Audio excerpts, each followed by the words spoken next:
Salah satu film yang ditunggu-tunggu pada tahun 2024 adalah film sejarah kolosal Romawi yang berjudul Gladiator II yang dijadwalkan tayang pada 22 November 2024. Nah, sambil menunggu filmnya rilis, nggak ada salahnya kita bernostalgia kembali dengan prequelnya, yaitu film Gladiator pertama yang rilis 23 tahun silam, atau tepatnya pada tahun 2000. Mari kita mulai. What we doing live? Echoes in eternity.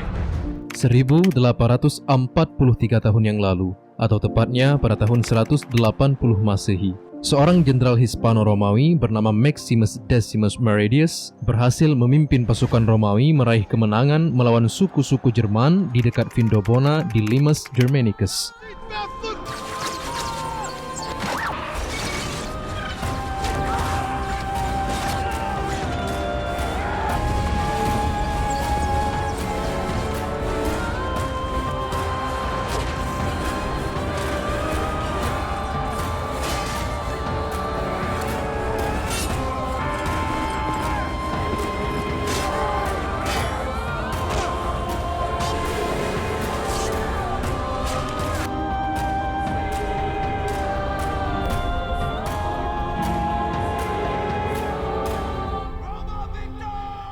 Setelah peperangan usai, Kaisar Romawi menemui Max dan berterima kasih atas dedikasi Max serta pasukan yang selama ini telah mempertaruhkan nyawa mereka di medan pertempuran demi kejayaan Kekaisaran Romawi. Kaisar juga bertanya, hadiah apa yang diinginkan sang jenderal atas kemenangannya dalam pertempuran terakhir ini. Sang jenderal nggak muluk-muluk minta harta maupun kenaikan jabatan. Max hanya minta diizinkan untuk pulang menemui anak dan istrinya yang telah 3 tahun dia tinggalkan untuk pergi berperang. Walau sudah sangat lama mengenal Max, lagi-lagi Kaisar masih saja terkesima dengan kesederhanaan sang jenderal. Dan tentu Kaisar mengabulkan permintaannya. Kaisar punya 2 orang anak. Pertama, Lucilla yang cerdas dalam berpolitik. Sang kaisar sangat berharap dia terlahir sebagai seorang lelaki, sosok yang begitu sempurna untuk meneruskan tahtanya. Anak yang kedua adalah Commodus yang merupakan putra mahkota. Commodus baru hadir ke area pertempuran setelah peperangan berakhir. Commodus merasa iri dengan perasaan kagum sang kaisar terhadap Max. Walau menang perang, Max juga sedih dengan nasib para pasukan. Sebanyak 5.000 dari mereka gugur dalam pertempuran itu, sementara 3.000 lainnya dalam kondisi luka parah. Kaisar lalu manggil Max untuk datang ke tendanya. Seandainya kau terlahir sebagai putraku, maka semuanya akan terasa lebih mudah, ucap sang kaisar kepada Max. 25 tahun kepemimpinannya sebagai kaisar Romawi telah menjadikan Marcus Aurelius sebagai kaisar yang tua dan bijaksana. Alih-alih meneruskan kekaisaran kepada putranya yang tak bermoral, Marcus justru ingin mengembalikan Roma ke bentuk pemerintahan republik yang nantinya akan dipimpin oleh para senat, atau sederhananya sebuah pemerintahan yang dari rakyat untuk rakyat. Tapi mengingat perilaku korupsi yang telah mendarah daging di kalangan senat, disinilah Marcus menginginkan Maximus untuk menggantikan dirinya sebagai pelindung Roma, sampai ada senat yang catatan politiknya bersih dan benar-benar siap untuk memimpin Roma dalam bentuk pemerintahan republik. Maximus yang basicnya adalah seorang tentara dan kurang ngerti dengan dunia politik, meminta waktu untuk memikirkan tawaran itu. Sang kaisar lalu ngasih tahu hal itu kepada putranya Commodus dan berharap Commodus berlapang hati menerima keputusan sang ayah. Commodus yang haus kekuasaan kemudian membunuh sang kaisar untuk menggagalkan rencana itu. Terus Commodus ngumpulin para jenderal dan ngasih tahu kalau kaisar telah wafat dengan tenang dalam tidurnya. Commodus minta Max untuk ngucapin sumpah setia pada dirinya. Nah, Max di sini nolak karena yakin putra durhaka ini telah membunuh sang kaisar.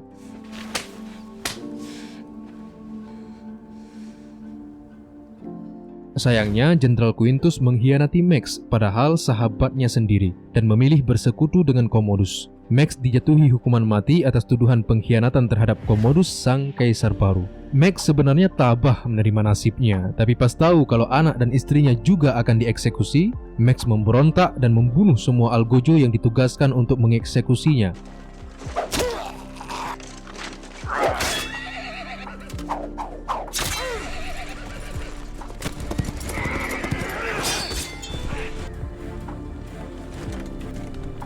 Lalu Max bergegas berkendara pulang ke rumahnya di Turgalium dan mendapati fakta menyakitkan karena istri dan putranya telah disalib oleh para pretorian atas perintah Commodus. Sang jenderal kemudian mengubur jenazah anak dan istrinya dan pingsan karena luka fisik maupun batinnya. Sekelompok budak menemukan Max dan membawanya ke kota Zukhabar. Seorang budak Numidian Afrika bernama Juba mencoba mengobati luka di bahu Max. Sampai di sana, sang jenderal dijual murah kepada Proximo, seorang pelatih sekaligus penyelenggara ajang gladiator. Nasib Max berubah 180 derajat. Dari yang awalnya sang jenderal besar kerajaan yang sangat diagungkan, kini berstatus budak rendahan yang nyawanya hanyalah tontonan hiburan bagi masyarakat pedalaman.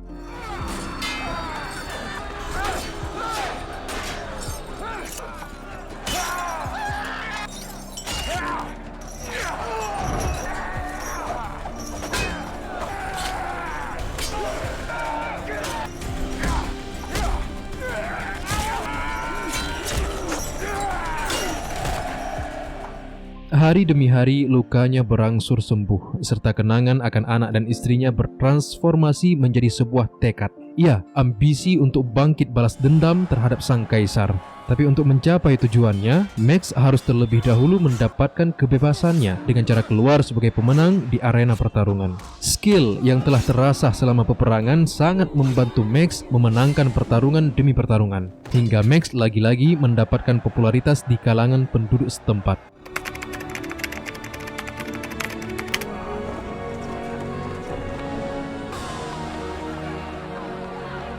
Sementara di Roma, ibu kota kekaisaran, Commodus disambut bak pahlawan yang telah menaklukkan benua. Di lembaga politik kekaisaran Romawi kuno, kedudukan serta wewenang kaisar dan para senator sebenarnya setara. Namun dalam prakteknya, sang kaisar dengan kekayaan berlimpah dapat membeli pengaruh senat korup untuk tunduk kepadanya, sehingga kendali negara sepenuhnya berada di bawah kekuasaan kaisar. Nah, imbasnya, alih-alih memerangi wabah penyakit sesuai laporan beberapa senat garis lurus, Commodus justru berfokus untuk menghidupkan kembali ajang gladiator di ibu kota, menyelenggarakan tontonan hidup mati untuk memperingati kematian sang ayah, berharap rakyat akan mencintainya sebagai sosok kaisar yang membawa hiburan dan kegembiraan. Sementara mereka nggak sadar kalau kaisar telah menjual cadangan gandum mereka untuk membiayai ajang festival tersebut. Sebuah kesenangan sesaat yang ditukar dengan kematian akibat bencana kelaparan di masa yang akan datang. Proximo yang mendengar pesta rakyat di ibu kota terlihat sangat antusias untuk membawa serta para gladiatornya bertarung di sana. Akhirnya, setelah sekian lama Kaisar Marcus meniadakan ajang itu, kini anaknya kembali menghidupkan Kolosium. Tentu, Proximo tak kembali ke sana sebagai gladiator, tapi sebagai pebisnis yang mencium bau-bau cuan yang akan dihasilkan oleh para petarungnya yang syarat akan pengalaman. Sebelum berangkat, Proximo nasihatin Max, menangkan kerumunan, ambil hati para penonton, maka serta-merta kau akan memperoleh kebebasanmu. Princess Lucilla di depan Commodus bersikap seolah tunduk setia kepadanya, tapi diam-diam dia bersekongkol dengan Senator Gracchus dan Senator Gaius. Ketiganya berencana menggulingkan kekuasaan korup Commodus, tapi mengingat kekuatan politik sedang berada di pihak Commodus, mereka harus bersabar dan berhati-hati untuk tidak menampakkan diri sebagai oposisi. Beberapa hari kemudian, Proximo dan para gladiatornya telah tiba di Roma. Win the crowd. Menyamar dengan helm bertopeng, Maximus CS memulai debut mereka di Kolosium sebagai para Kartago dalam peragaan ulang pembantaian Zama. Dan naasnya, karakter para Kartago yang mereka mainkan dalam sejarah pertempuran Zama adalah pihak yang terbantai. Namun tanpa diduga, Max berhasil mengkoordinir timnya layaknya pasukan tentara, memimpin mereka untuk bekerja sama menuju sebuah kemenangan.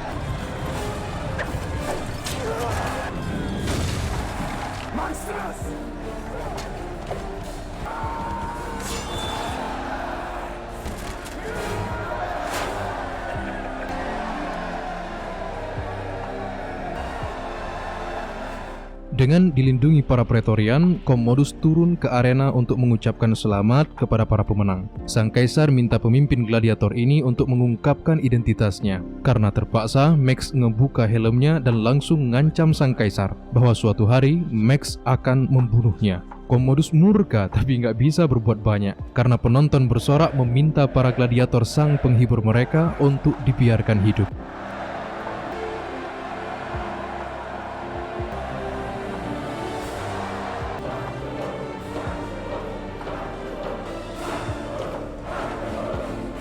Lucilla, kakaknya Commodus, nemuin Max di selnya untuk nawarin bantuan, tapi Max menolak bantuan dari mantan kekasihnya itu. Sementara di sisi lain, Jenderal Quintus mulai ngelihat sisi gila dari Commodus ketika sang jenderal dipaksa mengeksekusi dua prajuritnya yang tak bersalah.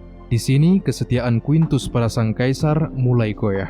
Lalu kaisar bagi-bagi bansos ke rakyat di arena yang kita tahu adalah untuk pencitraan. Sementara dia udah ngatur duel antara Max dengan seorang gladiator legendaris yang tak terkalahkan, Tigris dari Gaul. Tigris ini dipaksa oleh sang kaisar untuk kembali ke arena setelah pensiun 5 tahun lamanya khusus untuk menghabisi Max. Bahkan beberapa harimau juga dikerahkan untuk semakin memeriahkan pertarungan one by one itu.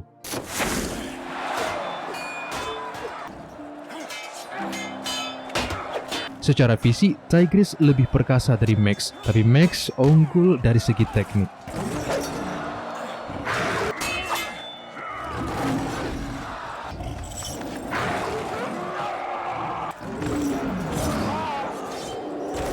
Max akhirnya berhasil melumpuhkan Tigris.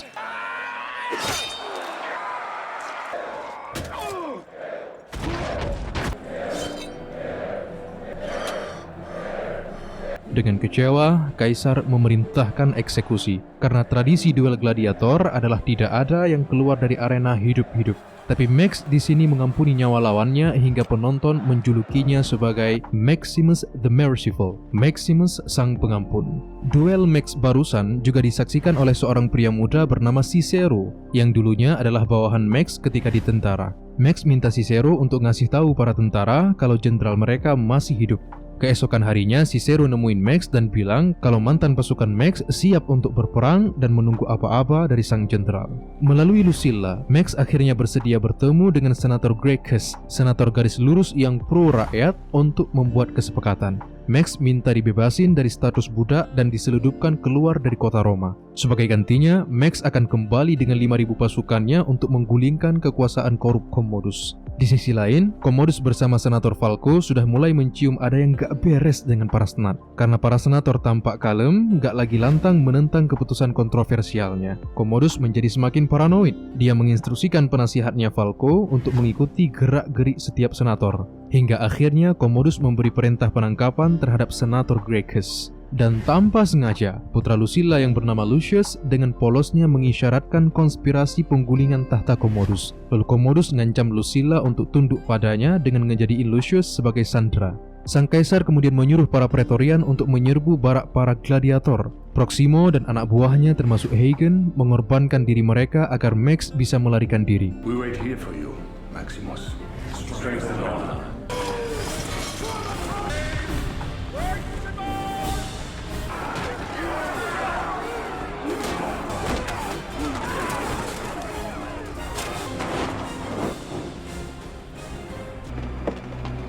Shadows and dust.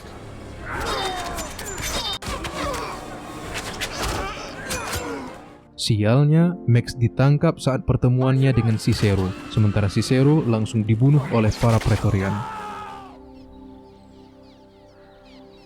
Untuk mendapatkan kembali kepercayaan publik, Commodus menantang Max untuk berduel di Colosseum. Sang kaisar muda sebenarnya adalah seorang pria yang cukup oke dalam pertarungan. Tapi untuk melawan Max, itu beda cerita. Nah makanya sebelum duel, Commodus secara licik menusuk paru-paru Max untuk melemahkannya. Meskipun terluka, Max terpaksa meladeni duel one by one dengan sang kaisar.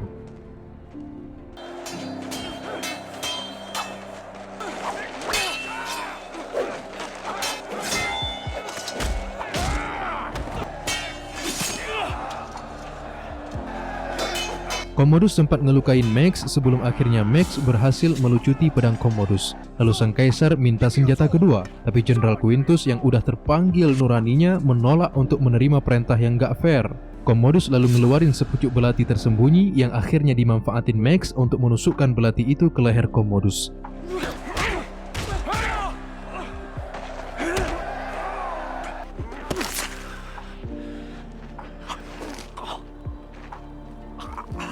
Sang pembantai anak dan istrinya Max itu pun mati seketika.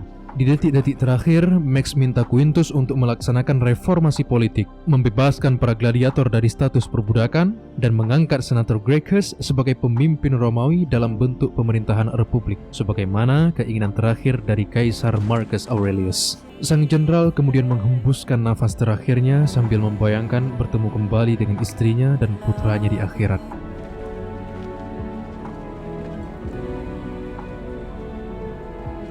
Senja itu, sebelum pulang ke Afrika, Juba mengunjungi Kolosium dan mengubur patung istri dan anak Max di tempat kematian Max.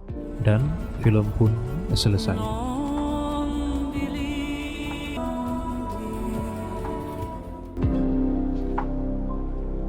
What we doing live?